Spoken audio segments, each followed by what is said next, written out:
We are oiled up and ready for our 45 minutes on Pornhub. It's your pals on This Show is a JK. Keith Pennell and Jason Tudor back with the Tuesday audio-only Fiesta. It's all taco, hamburger, meat grease on us that we're oiled up with. It's just fantastic. Anyway, we're back after Saturday's excellent live show where we did a fantastic bracket on condiments that did not include salsa. And people are still bitter about that. That's a strange one, but we're here. I'm going to do best Formula One cars, and by God, that bracket is going to have salsa in it. Better, yeah, because somebody's going to be pissed if it doesn't have salsa in it. I don't know jack shit about Formula One, so we're not going to do that. Formula One is so amazing. It's so great. Anyway, we are happy to be with you for about the next hour and talking to you about all sorts of things as we usually do. We want to thank you for subscribing on iTunes and listening on Spotify and listening from wherever else you're listening to. Means a lot to us. Just don't forget you can subscribe on any of those channels. You can also catch us on radio.com and TuneIn Radio as well as iHeartRadio. So lots of places to pick up our very wonderful voices. You know, we left out a big thing last week. Remember what it is? No. I wanted to talk about feats of strength. Oh, that's right, we did. And I thought about that after the show as I was half drunk driving home. Right. Half drunk. Only half. Only half. Right. So I'd say not even half. I was just, I had a warm feeling. Yeah. You were peeing your pants. I was not. All right. Not in my car. That's fair. Not in my car. That's fair. All right. So tonight actually is not a recliner audio podcast. We're actually doing this socially distanced because my daughter is a little sick. So Keith was gracious enough to do it from home tonight. You can't see it, but he's got a really old picture of Guns N' Roses behind him with Duff on his right shoulder and Slash on his left as his background. And I am casually in the recliners. I've been basically wrecking my office since I came home, trying to get down because it's been in about a 40% state since I switched it over to sort of podcast hosting mode, right? And making this kind of the chill corner. And you're still practicing flipping coins. That's good. Well, I'm trying to watch you too. So anyway, we don't have a bracket tonight. Tonight's not bracket night. No, I know it's quiz night. Yeah, and tell them what the quiz topic is, which I really like. The quiz topic is summertime. Now, some of these answers or questions have somebody's name who is summer, or something that happens only in summer, or something like that. So you really couldn't study for it, and I apologize for that. But as I said, you're a smart man. So some days. And sexy. You are an incredibly sexy, strong man. Well, that's smart man. So that's kind of what Darren said about me today. I was rather flattered at his going away. So regular show listener Darren, I won't say his last name for safety and security reasons. It was his going away at work today. He is moving on from his European assignment and going back to the States for an assignment. Exactly where Keith used to be, actually, at Fort Sill. I don't think he'll mind me saying that. And it was a really nice event, and it's always really great to hear Darren's perspective on things because he is intelligent and he really absorbs a lot of information and sort of gnashes it together before he sort of makes an assessment. But he was very choked up and very emotional, which was neat to see. And he had free pizza, which was good for me and Stefan. And but he had, you know what he had? He had Pepsi. He had what? Pepsi. Pepsi? Yeah, they had Pepsi. They didn't have any Coke. They didn't have. At first I thought you were saying Hep C, and I said that's kind of. Be careful what you're saying there, my friend. They were handing out samples of hepatitis C. No, it was Pepsi and Diet Pepsi. So I was like, well, I guess I won't be drinking anything. But then they had a Diet Mountain Dew. So I'm not sure who made the drink choices, but I'm going to have to counsel them next time they have a get-together or something like that. But anyway, it was a nice event. There was about 10 people there. Everybody had some really nice things to say about him. I refrained because I want to say what I'm going to say to him in private, and he was gracious enough to offer some nice words to me. But he leaves soon, and which is very sad because he's a good friend, and I'm going to miss him very much. And we became close friends in a very short time. So, ever had that happen to you, where you bump into somebody and then boom, they're just gone, and you were like, wow, I really bonded with that cat? Yeah, and it doesn't happen as much. In fact, I was just talking today with somebody across the hall about things like that. And I was at Fort Sill for 14 years. Before that, in general military type life, 3 years here, 3 years here. I had forgotten that people leave like they do here in an overseas environment. Right. It's 3 years, maybe 5 years, at the outside 7 years. Right. So every 3 years, and we've been here a year. Other people have been here 2 years, and now it's they're getting ready to leave. So it's a little bit tough. I have a countdown clock on my phone, which I keep a number of things on. I've been in Germany, so you can just add or subtract a day. I've been in Germany 401 days, but I also keep a sort of a bogey on the first time constraint, and that would be 1,000. No, I'm sorry, I put it to the 5-year point. So, but either way, there's 1,425 days left. It's a finite amount of time, and was looking at something today about somebody looking for a job, and I'm being vague about this, and you know why. And the guy was like, well, they only let you stay in Europe for 5 years. Seriously? Who wouldn't want to be on a European vacation for 5 years? I mean, if you want to live in Europe, figure out how to live in Europe. But I mean, to live and work in Europe, even if it's for a set amount of time, again, I'm here. So you get paid to do it. And you get paid to do it. That's just, I don't understand people like that. Yes, you get paid. So anyway, Darren, now, I will very much miss you. I don't think you...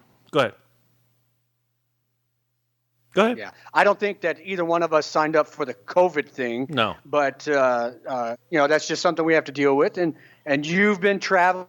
I've traveled a little bit and plan on traveling a lot more. Right. So, and I work with great people and in a great environment, and I won't complain about that. Yeah, no,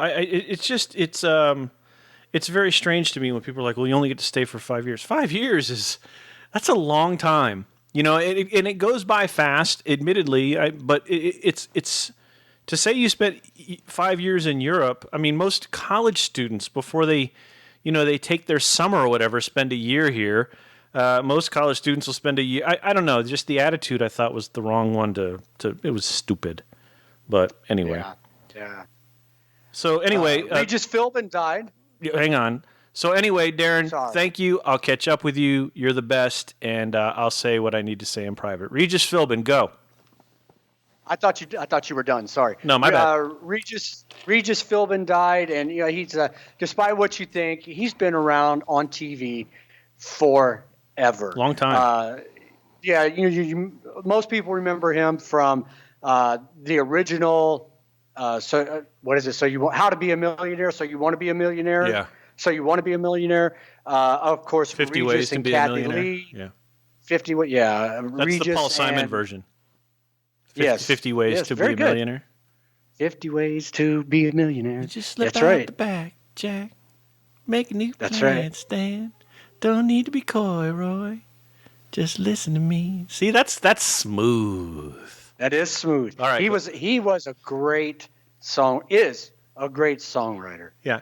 And so he was a big friend of David Letterman, and he'd always have him on. And the thing that Letterman used to always say that cracked me up, he'd say, so you've got the thing where you did the show live with Regis and Kathy Lee, and now you've got the show live with Regis and Kelly Lee, and then it was just hilarious.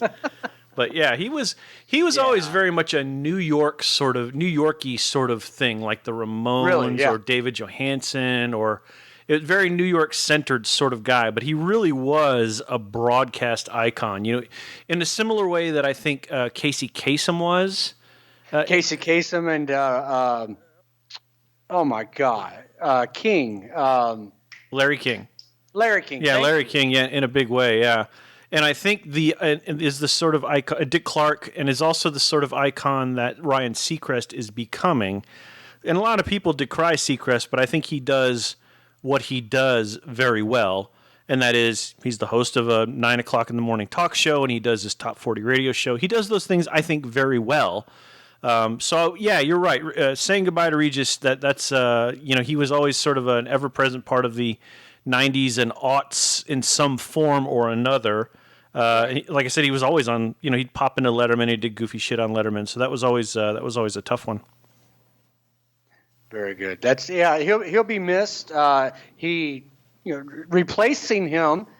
They went like 2 years without replacing him on Regis and Kelly. I think they had a bunch of people too. Like Michael Strahan was there for a while. He actually became the replacement, and then he got a better gig over at Good Morning America.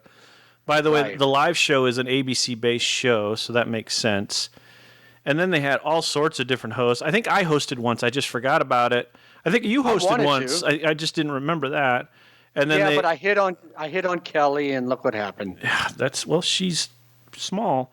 But then they got to Seacrest, which again I think is he's fine for what he is. For what he is, as you said, R.I.P. Regis. Yes. All right, so let's get to this discussion on feats of strength. So we were golfing on Sunday, great round actually, and I was a little frustrated with some things that were going down. And for the first time in, I say, about 15 years, I threw a golf club. And actually I ended up throwing 3 golf clubs. And there's a funny story to it, which was I had the I made the shot. You almost made me do a spit take. It was a shit shot. I took a shot, and it was a shit shot. And the ball sort of bounced off to the left, and I threw my club after it. And what did I say? I forgot it. What was it? It was, follow that damn ball, you hit it. Follow that fucking ball or something like that. Yeah, so... Anyway, talking to the club, yeah. But anyway, I got it straightened out about the 4th or the 5th hole, and I was really hitting some good drives, and you really were doing well. And we were talking about sort of we are enamored by the power of things, right? So after that conversation, we started talking about the long drive contests. I asked him if you'd ever seen any of those that are on like CNBC, because you brought up what's his name, the golfer who hit 400 yards. Oh, Bryson DeChambeau. That's right. So that's how we got started on that. Is he's hitting 400 yards a couple of weeks ago at Jack's tournament. Jack, who had COVID, by the way. Yes. Did you see that? No, I did not. I heard about it. I have not read into it.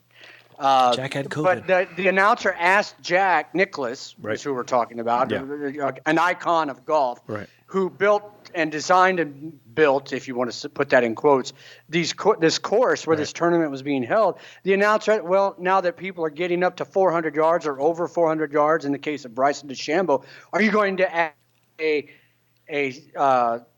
sand bunker in the middle of the fairway at about that length or whatever? He said, no, let them hit that far. People like to see that. And that's where you and I started talking about, you don't see a chipping contest.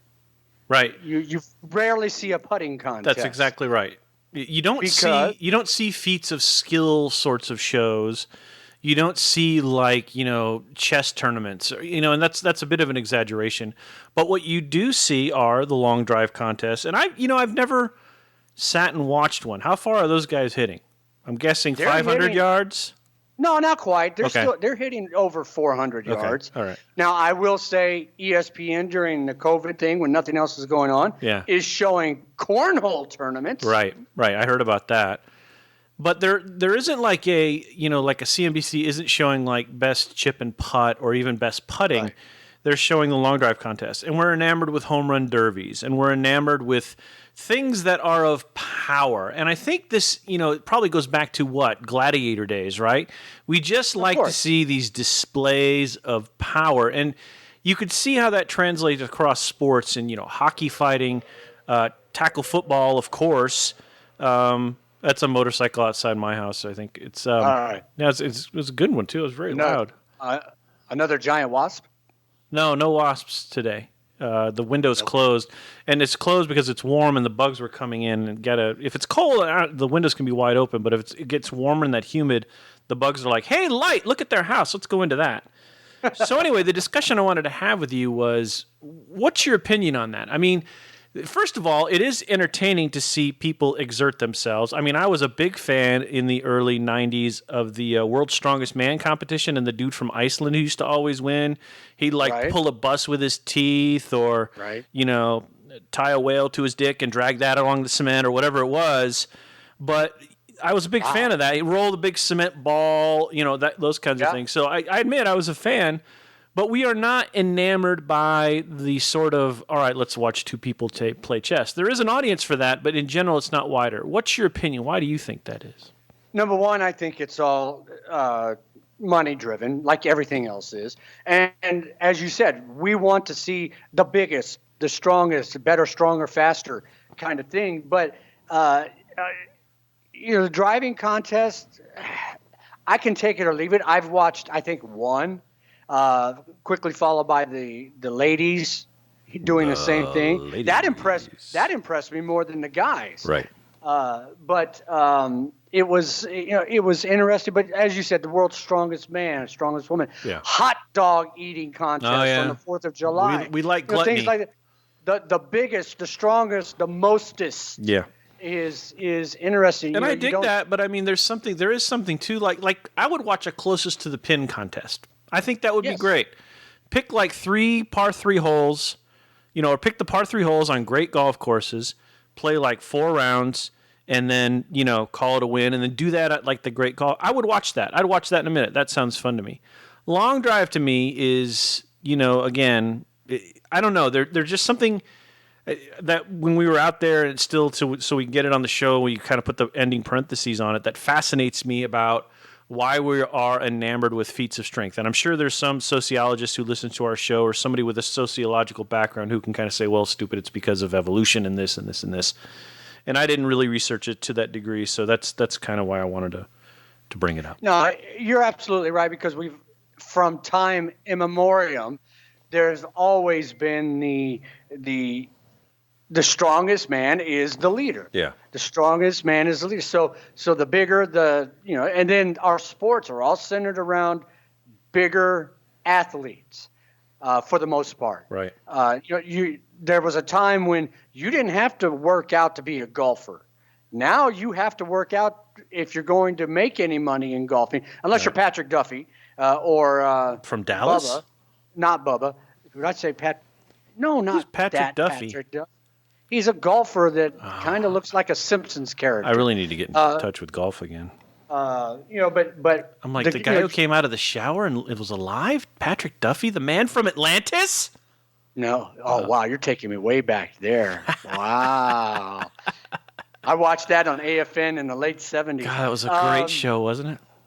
Oh, man. But it's all built around the strong male figure. Yeah, yeah. And, like you said, you don't see much chess.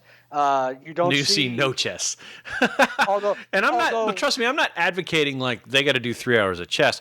But, okay, so interestingly enough, we are talking about feats of strength, but the thing that our colleague Bernd and I were vibing on at the cookout last Sunday? Darts. Darts. Darts. British fucking darts are the best. I love darts. If you haven't seen darts on, I forget the name of the circuit. It's the one that Phil Taylor started, and he basically created the phenomenon. He's a brilliant dude, best dart player in the world. I think he's retired now, but he started the whole professional darts thing with the walkouts like in wrestling to the music with the girl on each arm and the whole thing. It is so much fun. And if you ever get a chance, watch the end of the year event that they do from Ali Pali. My friend Andrew lives in England, and he used to come at around Christmas time. And the one thing we did at night. I know Andrew. I met Andrew. Andrew Bell, right? Yeah. We would sit and drink beer and just get smashed and watch the darts. And it was just so much fun. And you think, oh, this is going to be boring. But it's incredibly fun, and there's an incredible amount of drama. But Bernd and I were vibing on that, and he's like, I love that too. And it was so great. So I think that's one of the exceptions. As long as we're still on sports, it is interesting that 12 Marlins players turned up having COVID, ain't it? Very interesting. And to kind of tip that a little bit towards football and baseball in the same vein, is you've got these young athletes, especially in the Miami area for the Florida Marlins, right, who want to live their life, by God, and they've got all this money. He went to a strip club. No, that's a basketball player. Never mind. There was a basketball player who went to a strip club because they had a certain kind of wings that he liked, and they have to quarantine him for 2 days. That's fantastic. Certainly all about the wings, I'm sure. Hey, that's what they said, Keith. I believe them.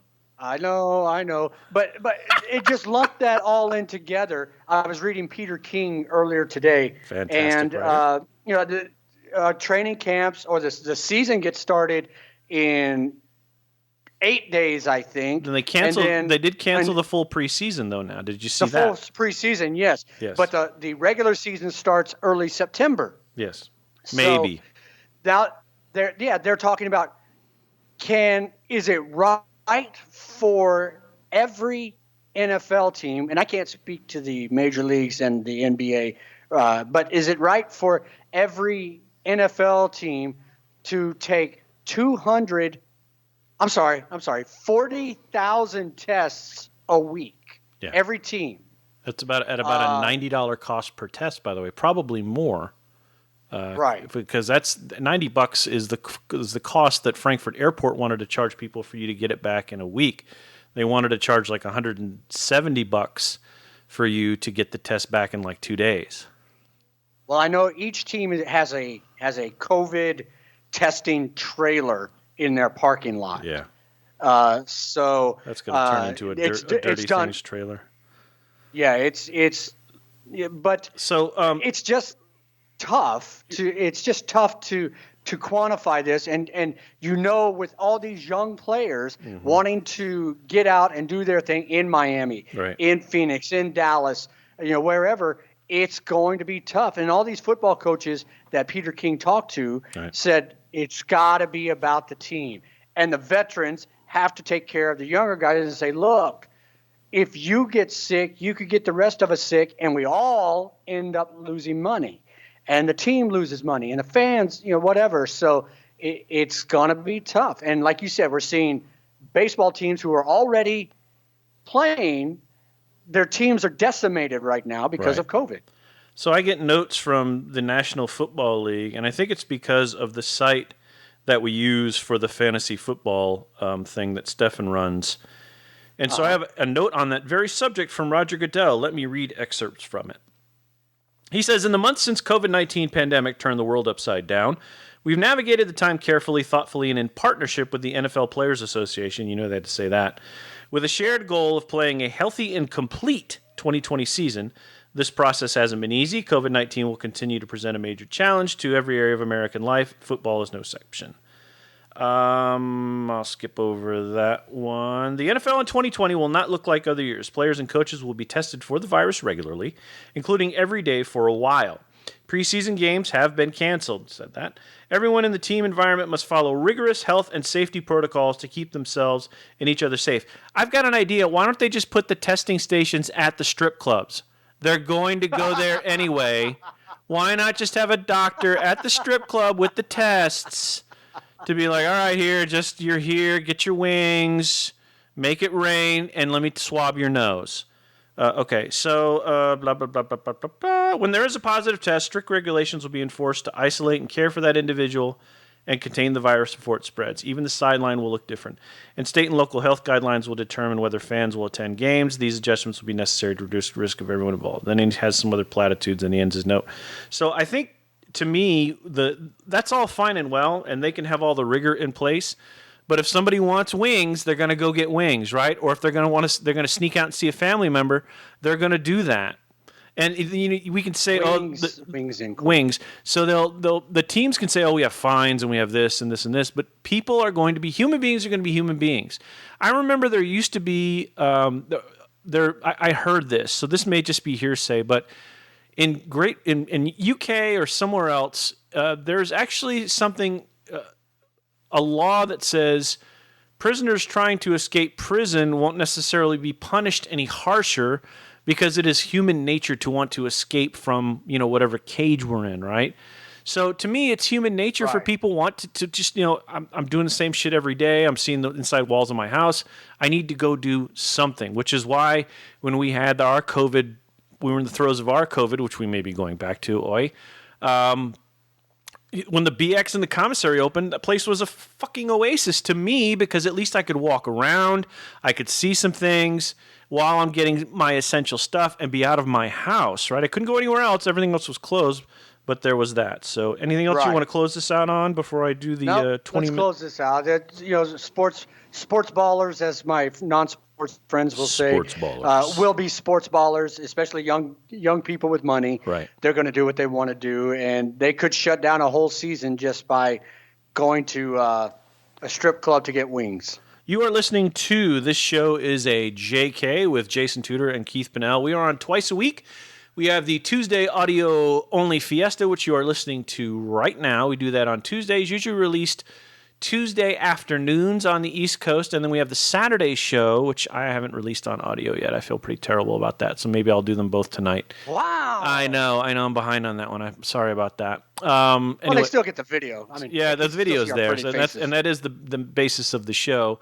But we do a Saturday live video program just for you. That is 9 p.m. European time and 3 p.m. Eastern time.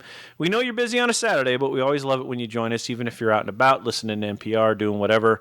We do some goofy shit. We sit in recliners, we eat food, and we tell stories. And we usually have a pretty good bracket when we are coming up. Subscribe on iTunes. Listen on Spotify. Are you wearing a Avro Vulcan t-shirt? Fuck yeah. Nice. Well done, sir. $18 on Amazon. Well done.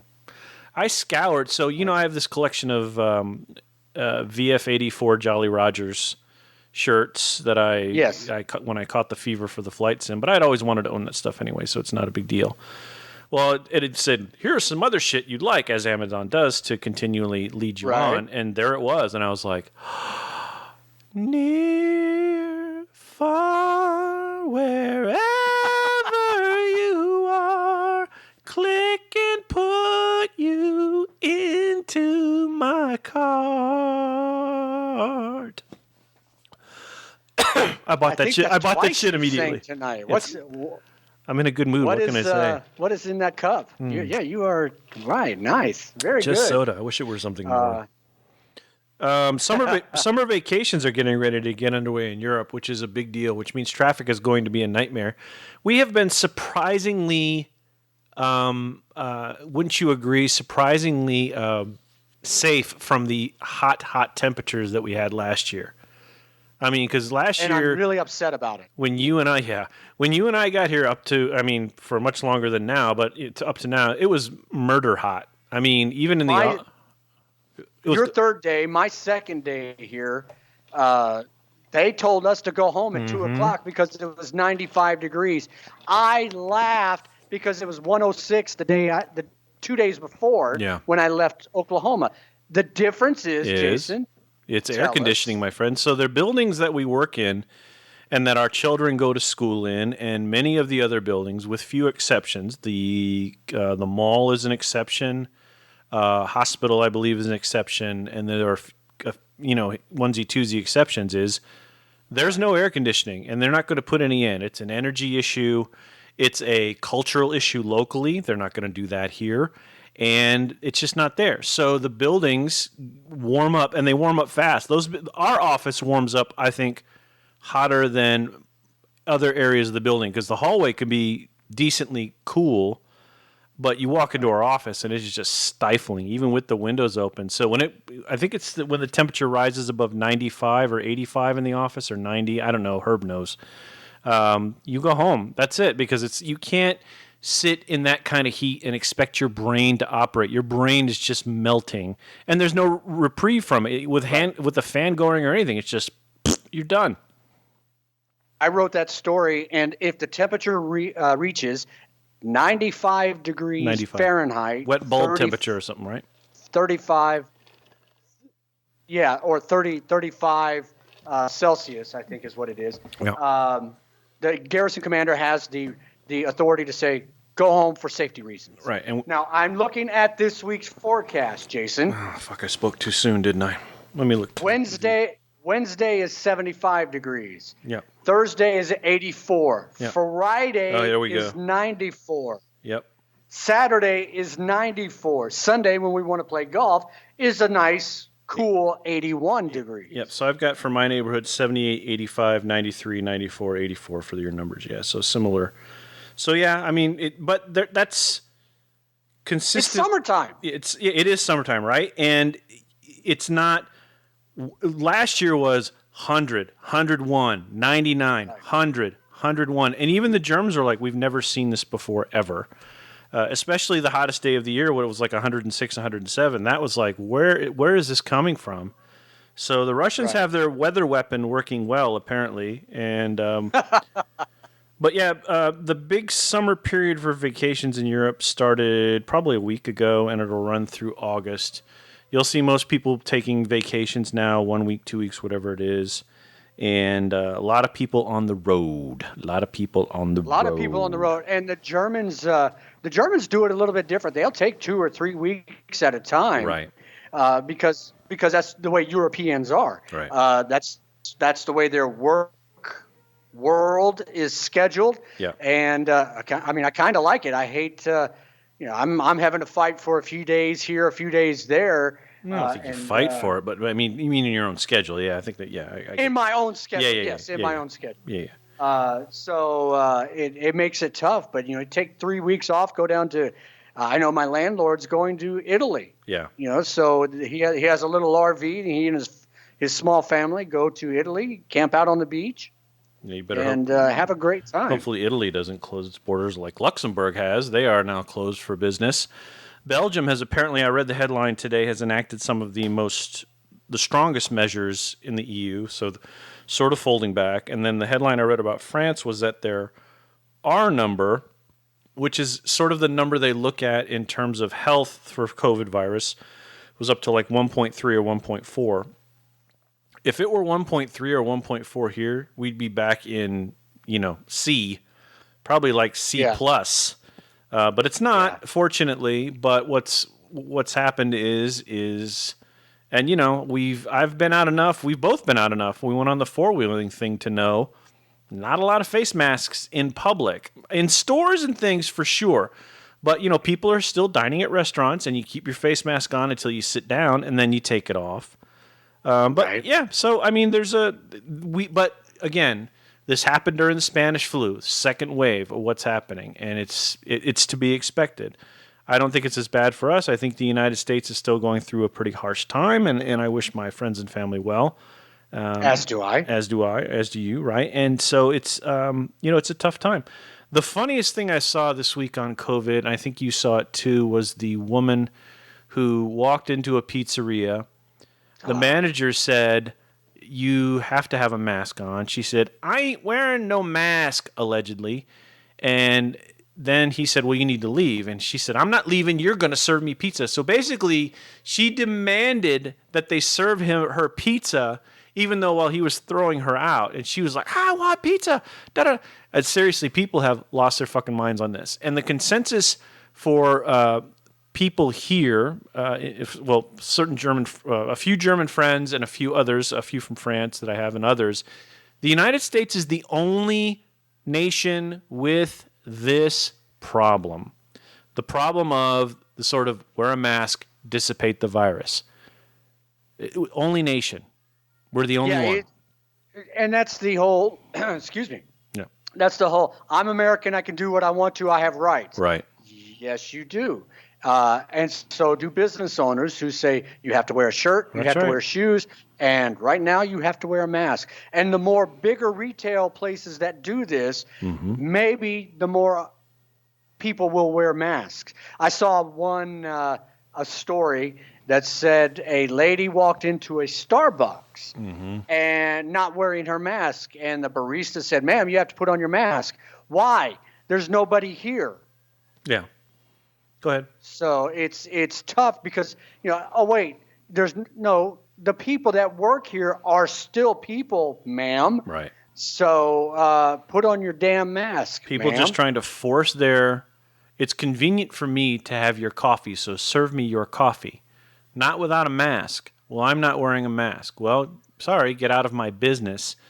And I'm glad businesses are taking that stance because people are just thinking it's back to normal. So, and people are going to start getting killed, which brings up this little thing right here that I was waving at the webcam at him, which is why I paused for a second, which is the supposed black market values for various body parts. So before we get into, I was going to use the whole summertime thing to lead into your quiz, but I'm doing this backwards. So let's talk about dead bodies and how much they're worth. Now, why not? When I worked in Garmisch, Germany for about 5 years, I worked at an international organization, and one of the things that was sort of you heard conversations of here and there was that certain countries had a really thriving market of body parts, and the sales of those, and and the parts of the bodies.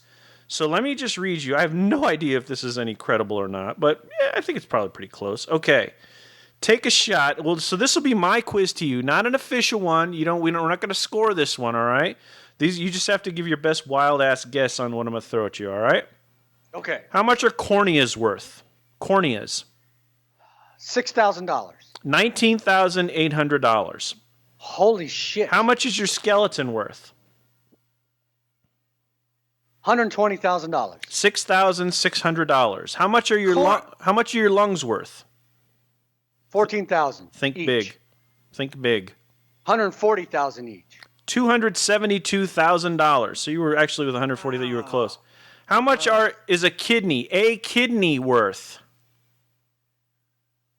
Okay, I think I'm thinking about this the wrong way. I've got what's the market for these things? Correct. Okay, so a kidney probably $500,000. $138,700. Don't get crazy. Liver. Hint, it's close to what the last number. If a kid, 140. 137,000. What is that? What is it pointing at? Oh, blood. How much is blood worth a pint? A pint. A pint of blood? Think less. Yeah, is worth, I'm going to guess, $1,200. No, $297 a pint, $630 a liter, I think is what God, that says. I suck at selling bodies. No, you... How much is skin worth? Oh, wow. Depends on if they're serial killers or if you're getting a skin graft. Skin is worth $600, depending. $600 a square centimeter. You're thinking the right way, but I've got to do some quick math here. So 12 times 8 is 96. So 96 times 12. Give me a second on that. Yeah, I don't math. I math. 6 is, let's see. Yeah, we did that already. And then 9, 1,000. 1 second, please. 19. Okay, so that's... This pause brought to you by Jason's math skills. We'll get there. We'll be all right. Okay, so let's think of it like a square footage of a house, okay? A decent home in the States, I think, goes for around $88 or $89 a square foot, right? Okay. A square foot of skin, $1,152. $8 per square inch is what it said. So I'm sorry I took too long on that. All right, bones and ligaments. That's the last one, by the way, and then you can start the quiz. Bones and ligaments. Just throwing something out here. Them bones. Are they different prices or just bones in general? Just give me a number and it's lower. $450. Not quite that low. $4,800. $4,800. That's right. So this came as a meme that said, "Don't let anybody tell you that you are worthless," which I think is funny. But yeah, I know there's a black market for just about everything on here. I get that. But those are the supposed values of your body parts, Keith. So there you go. Little interjection. Now you can bring on your summertime quizzy-roo. Yeah, perfect timing. All right. So this is we're in the deep. We should be in the deep, dark dregs of summer. By the way, thank you for giving me a topic I couldn't prep for either. By the way, you're welcome. You should know these though. All right. So summer is in the question. Summer is in the answer. Summer is in the whatever. Okay. All right. You ready? Ready. The dog days of summer are named after the dog star. What is the better known name of that star? Fuck, I used to know this. If you don't get it with your first answer, I'll give you a hint.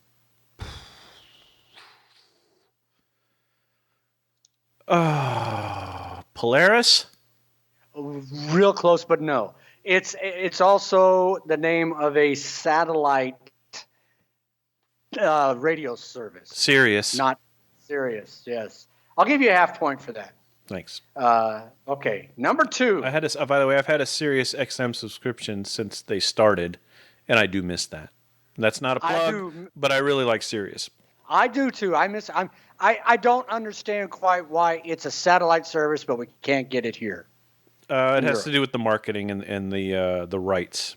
All the things they buy the rights for are only for North America. It costs more money to. It's a geographical legal issue, so that's all it is. Okay. All right. Number 2. Yes. Can you give the first line of Grease's Summer Nights lyrics? Summer lovin' had me a blast. Summer lovin' happened so fast. That's good. You didn't have to do Olivia's part. How's that? Very good. You got that. Nice job. Thank you. Nice job. All right. Which singer is the queen of disco? That would be Donna Summer, who I think is really underrated as a vocalist. I think she should be right up there with Jennifer Hudson and Aretha Franklin and Whitney Houston. She had an amazing voice. She was great. She really did. She really, really did. Very underrated. I agree with that. Yeah. All right. Question number 4. We're going through these like a hot knife through butter. Hot knife through COVID or butter. Or through Gouda, yes. All right. Yeah, COVID through a football team. That's right. Or a baseball team, yeah. Baseball team, yeah. All right. Who was Jamie Summers also known as? The Bionic Woman. Yes. Yes. Very good. I had to pull that one out of my ass. I could not. I did not remember her alias. I don't think I remember. Steve Austin. Yeah, that was the alias of the Bionic. Steve Austin, yeah. Yeah, the Bionic Woman. Lindsay Wagner. Lindsay Wagner, who still looks very good. She look all right? Okay, anyway. I haven't seen her on. Yeah. I forget what show she was on, but yeah. All right. Now, this one, if you don't get this one, I'm just going to hang up. You probably should. All right, fair. What year was the Summer Olympics that Mary Lou Retton won the gold medal in the individual all-around, 2 silver medals, 2 bronze medals, and my heart forever? Damn, I'm torn.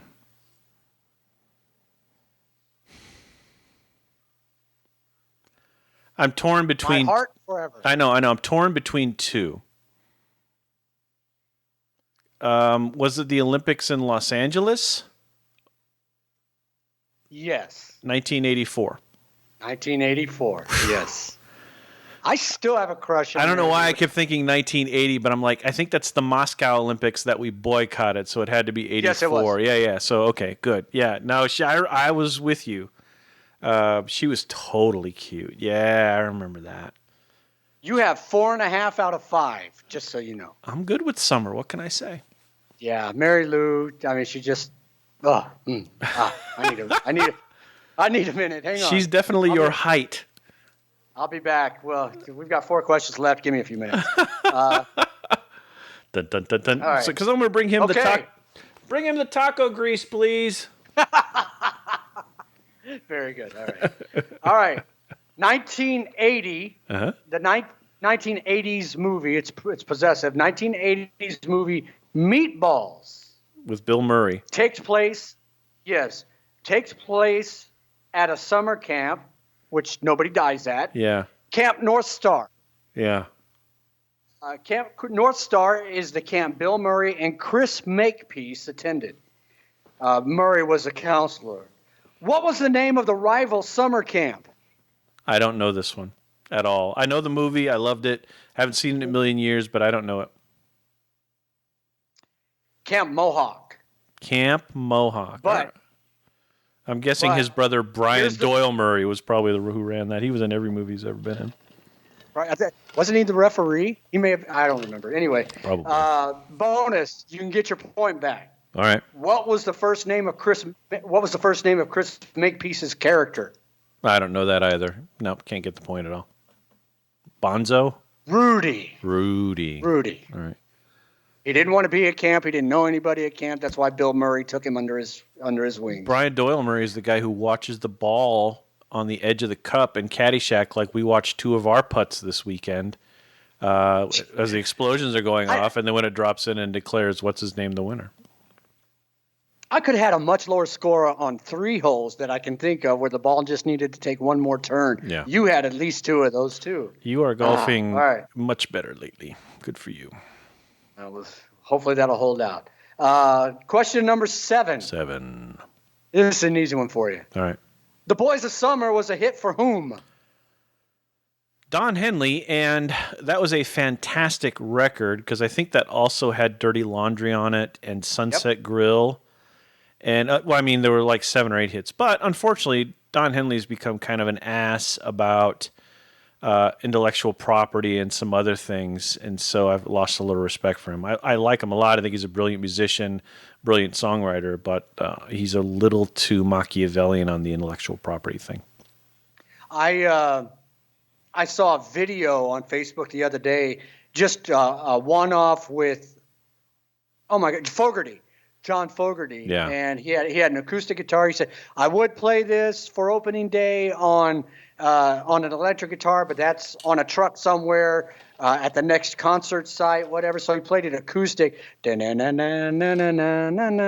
field. And center field, it was fantastic. Just him, a microphone, and a guitar. He was fantastic. He was in a lawsuit with his record company on the CCR thing for fucking ever.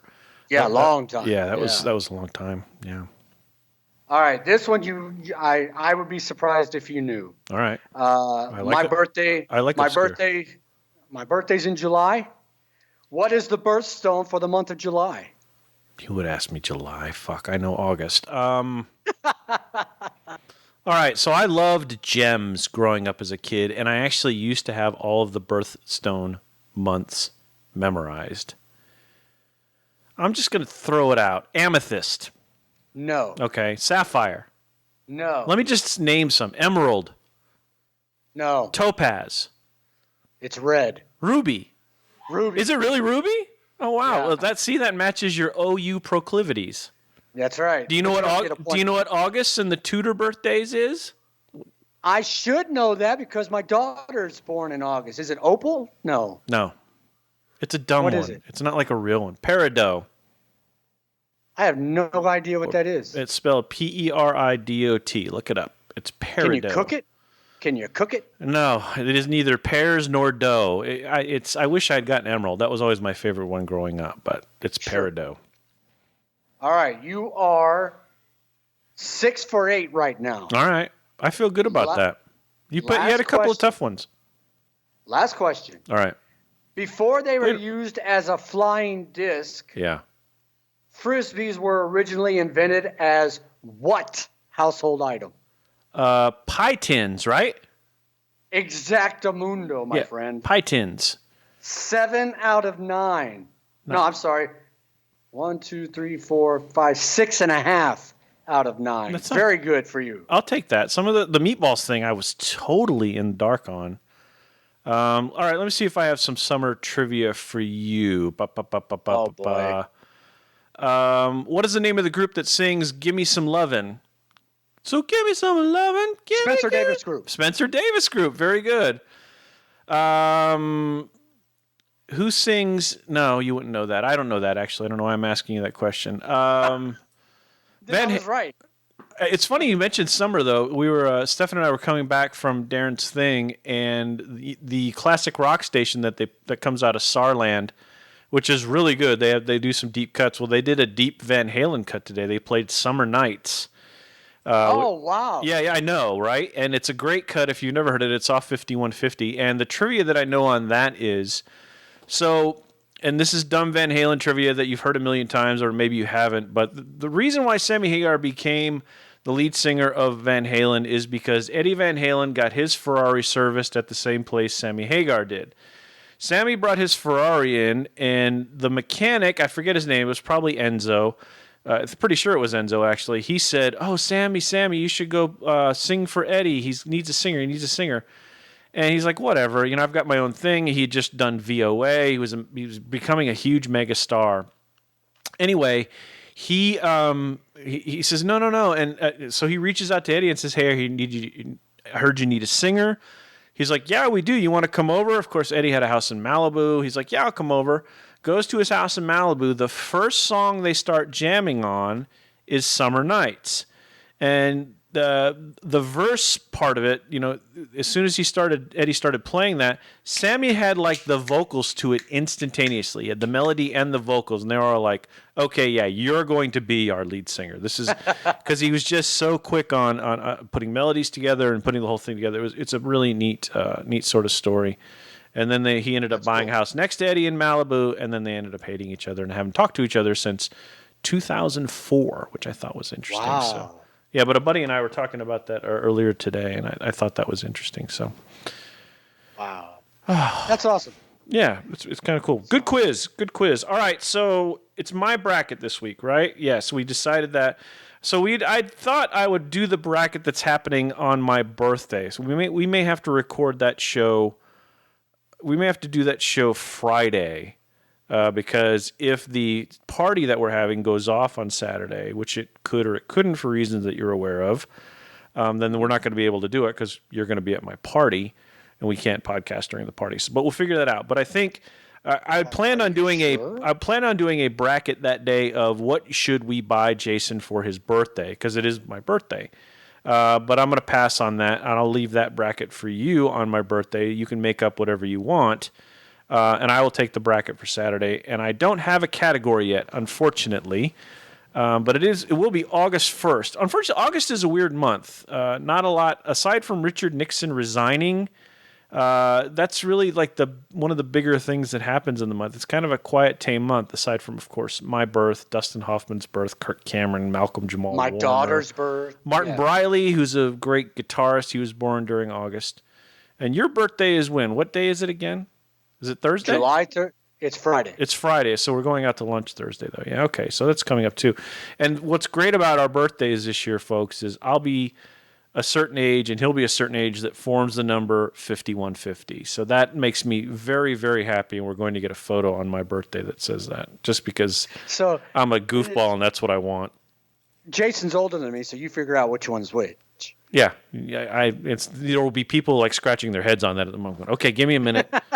Okay, let me figure that. They'll have to flip a coin. Just don't let Keith flip it for you. I think that's the. Jesus Christ, come on. All right, let me see if I got to everything. Let's see. Throwing golf clubs, value of body parts.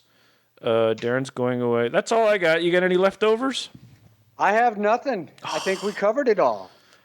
All right, then. Well, then we will wrap it up and not let this thing linger any longer. We want to thank you for listening, as we always do. We appreciate that. This is a high-quality podcast, and we are very much about giving you a show that's entertains you for about an hour, whether it's during your workout or during your commute, or if you're whatever you're doing. We appreciate the fact that you're listening to us. We just ask that you subscribe and leave a review on iTunes. It helps the algorithm. It helps us move up a little bit in the standings, and it just helps out in general. Subscribe on Spotify, and you should also subscribe to my friend Aaron Custer on Spotify. He's a brilliant musician. He could really use the listens right now. And also on about a million other things, including most recently Amazon Music. And what was the other one that's most recent? I can't remember. Anyway, so we've got about 10 or 12 different channels you can find us. It's pretty cool. And we appreciate those of you who's kind of taken us under our wings. Any last words? Please share those. Those help us out as well. So just keep listening, keep watching, keep sharing, and keep commenting. We love you guys. Matt Davis, continue to keep getting well. Get well, Matt.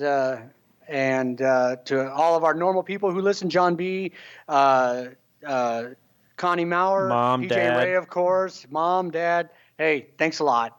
Thanks, y'all. We'll talk to you on Saturday. Bye. Bye.